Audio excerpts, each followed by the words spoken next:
sebagai salah satu bahan penulisan karya jurnalistik. Ini dia beberapa jenis wawancara media cetak. Pertama, Man in the Street Interview. Cara ini dilakukan bila kita ingin mengetahui pendapat masyarakat umum terhadap isu atau persoalan yang hendak kita angkat menjadi bahan berita. Ini yang dapat merekam suatu peristiwa sehingga peristiwa tersebut dapat menjadi barang bukti dan juga dapat membantu proses investigasi nantinya bersama Mas Yudanta. Selamat siang, Mas. Siang, Pak. Oke, Mas Yuda, banyak sekali simpang siur informasi yang beredar di masyarakat. Saya akan tanya mengenai kronologis kejadian. Mas Yuda berada di mana dan juga apa yang Mas Yuda lihat kemarin? Saya berada di belakang mobil tangki sekitar kurang lebih 100 meter kurang lah. Oke. Iya, itu saya di belakang, saya naik kendaraan Mio motor. Itu saya di belakang. Seberapa dekat Mas dengan kecelakaan? Cukup dekat, Ya. karena bisa kelihatan 10 meter ada? 50-an. Yang kedua, casual interview. Disebut juga wawancara mendadak. Ini adalah jenis wawancara yang dilakukan tanpa persiapan atau perencanaan sebelumnya. Di pinggiran trotoar, terus tiba-tiba mobil kijang menabrak dari samping. Oh gitu? Ya, semua terpental mas, jauh. Berapa orang yang mati? Ya, kurang tahu mas. Ya Allah. Banyak yang kena ketabrak? Ya, kurang lebih tadi teman kami 3 orang meninggal. Di tempat langsung? Tempat. Jalan di Pinggir. Rame-rame jalan di pinggir? Rame. Oh, terus mobil? Nabrak mobil ke pinggir. Mobil langsung nabrak begitu? Nabrak. Nggak ngasih sen lagi? Nggak ngasih klakson lagi? Enggak, nabrak gas air juga deh. Oh. Itu teman-teman baik yang kena? Banyak yang kena? Banyak. Meninggal 3 orang dia. Lagi jalan. Kabarin sekarang. Nah, tiba-tiba mobil ini nih, kayak nggak tahu nih kenapa kan, nabrak aja pak. Teman saya lagi jalan pak. Rame-rame jalannya banyak Iya, orang? Pak. Berapa orang yang kena semua banyak, Pak? Banyak pak. Itu ibu-ibu yang nggak salah tadi kena pak. Oh. Lagi jalan juga pak. Kecepatan tinggi langsung nabrak Iya aja? pak. Kok bisa begitu? Pak, nabrak ini sama teman-teman. Mobil apa sih itu, Pak? Mobil apa itu? Kijang? Nggak tahu dia mau keluar ini. Ini orang tuanya udah pada tahu belum nih? Belum pak. Bapak minta tolong diantar sama siapa? Iya, iya. Kabarin. Tolong. Ketiga, personality interview. Yaitu wawancara yang dilakukan terhadap figur-figur publik yang terkenal atau bisa juga terhadap orang-orang yang dianggap memiliki sifat, kebiasaan, prestasi yang unik yang menarik untuk diangkat sebagai bahan berita. Swatikap. Thank you for giving us this interview, Dr. Natalagawa. My first question to you would be that, before you become a foreign minister, you were a career diplomat, you see. Yes. And what motivated you to work in foreign affairs in the first place? And how does your family feel about you having a public life? Well, I think the opportunity to represent one's country and to sit behind the nameplate of one's country.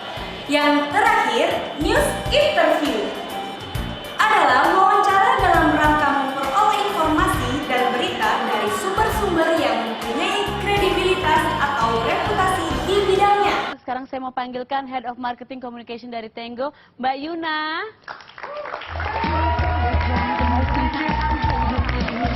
Hai Mbak Yuna, terima kasih sudah hadir di sini. Mbak Yuna, ini aku bukan gizi buruk ya, busung lapar, ini aku pura-pura hamil loh ya. Oke Mbak Yuna, silakan duduk. Senang banget bisa kedatangan Mbak Yuna di sini. Terima kasih banget loh Mbak Yuna sampai ada gerakan seperti itu memperbaiki gizi anak-anak Indonesia. Setiap kali lihat video itu, Soalnya kita juga kemarin baru pulang dari sana, kembali mengunjungi Brian ya yang tadi ya. Itu so happy gitu lihat dia sekarang seperti kata ibunya sudah berani bicara sama orang, sudah mau bernyanyi sama-sama gitu. Jadi satu perubahan yang signifikan. Dalam wawancara media cetak, ada beberapa narasumber yang enggan diwawancarai dengan beberapa alasan. Yaitu, pertama, alasan waktu. Calon pemberi wawancara yang mengatakan, saya tak punya waktu untuk wawancara. Sebenarnya ingin memanfaatkan waktunya untuk mengerjakan sesuatu yang lain ketimbang diwawancarai oleh wartawan. Bata, gimana Bata? Aduh apa ya? Buat tuh komentarnya Bata. Maaf ya, saya tidak punya waktu untuk membahas pertanyaan. Bata. Alasan kedua yaitu rasa bersalah. tak mau diwawancarai karena takut kelepasan bicara, mengakui telah melakukan suatu kesalahan atau mengatakan sesuatu yang sebenarnya tak ingin mereka ungkapkan. Mbak Ata, gimana Mbak Ata? Apakah keluarga dari keluarganya terlibat? Aduh, saya tahu ya, saya takut keceplosan bicara. Udah ya Mbak ya? Mbak Ata, komentar Mbak Ata. Alasan ketiga yaitu kecemasan. Seorang pemalu mungkin takut pada pengalaman diwawancarai. Ketakutan pada sesuatu yang belum dikenal membuat mereka cenderung menolak risiko pengalaman baru diwawancarai. Bata, apakah Bata benar dekat dengan Raul Lemos? Benar Bata. Bata, komentarnya dong Bata. Jangan malu-malu gitu Bata. Alasan keempat yaitu perlindungan.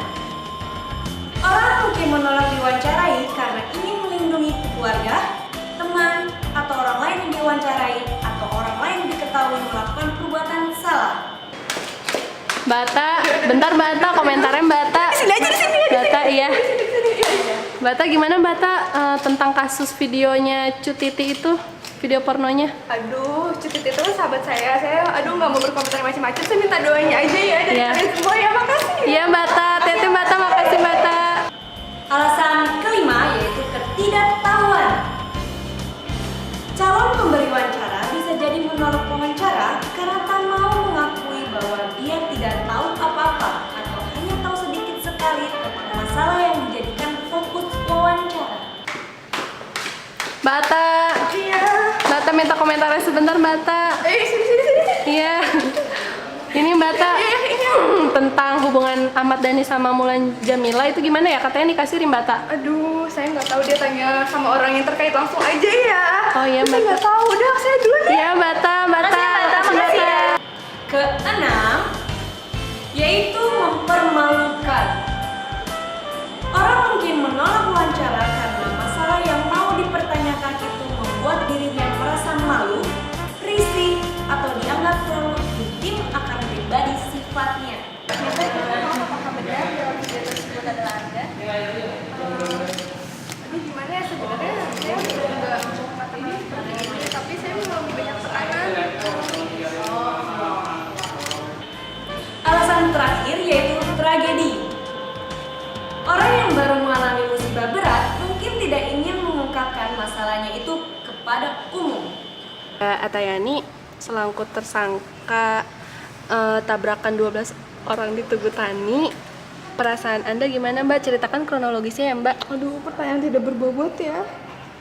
Saya tidak bisa cerita karena sekarang saya dalam banyak tekanan. Yang jelas memang saya menabrak. Saya minta maaf. Itulah pembahasan mengenai wawancara media cetak. Semoga informasi tadi bermanfaat bagi kalian semua. Bersama saya Miss Tekwan. Sampai ketemu di episode berikutnya. Dadah.